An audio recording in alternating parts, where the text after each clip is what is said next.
Hello, voici ton analyse de compte basée sur les 5 points vus durant le challenge. Par rapport à ta photo de profil, que tu peux laisser comme ça, c'est assez lisible, j'imagine que c'est ton logo, donc pas de souci. Par rapport à ton nom de compte aussi, c'est ton nom d'entreprise, donc pas de problème.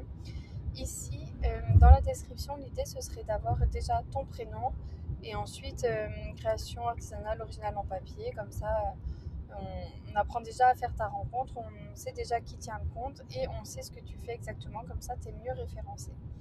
Ici, attention parce que tu es abonné à vraiment énormément de personnes.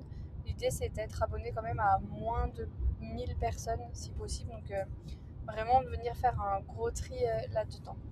Par rapport à la bio, l'idée de la bio c'est que tu t'adresses à ta cible, comme ça elle sait exactement que tu t'adresses à elle et quels bénéfices elle va retirer à acheter tes produits ou à faire appel à tes services.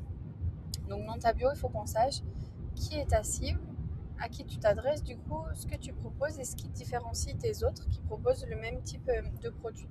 Il faut qu'elle soit mémorable, qu'elle capte l'attention. Donc là, il va vraiment falloir venir l'optimiser. Par contre, c'est bien d'avoir mis l'appel à l'action, le découvrir vers ton site internet, ça c'est bien. Peut-être un autre appel à l'action un peu plus qui donne un petit peu plus envie ou qui soit un petit peu plus clair. Par rapport aux bulles de story à la une, alors c'est bien d'avoir mis des couvertures dessus, comme ça c'est un peu plus harmonieux et ça rend mieux dans ton feed.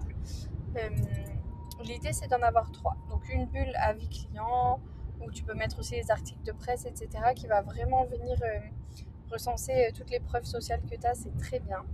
Ensuite, il faut une bulle de story à la une pour venir te présenter toi en tant que personne, comme si voilà, on prenait un café ensemble.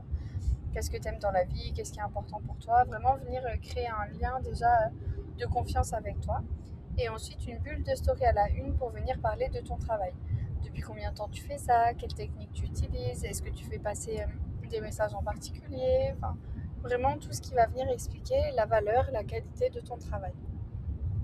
Par rapport à l'harmonie du feed, donc déjà, pense à mettre des couvertures sur les reels pour éviter d'avoir des gros écrans noirs comme ça. Pense aussi au format, que ce soit un format adapté pour éviter qu'il y ait les grosses bandes noires en haut et en bas. Il faut vraiment que dans ton feed, il y ait une cohérence, tu vois. Euh, Là, si par exemple tu décides d'utiliser ce type de couleur, il faut que ce soit ces couleurs-là qui restent. Pareil pour la police.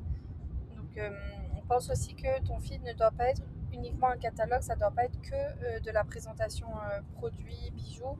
Il faut que tu viennes emmener de la valeur aux gens, que tu viennes un petit peu étoffer le type de contenu que tu proposes.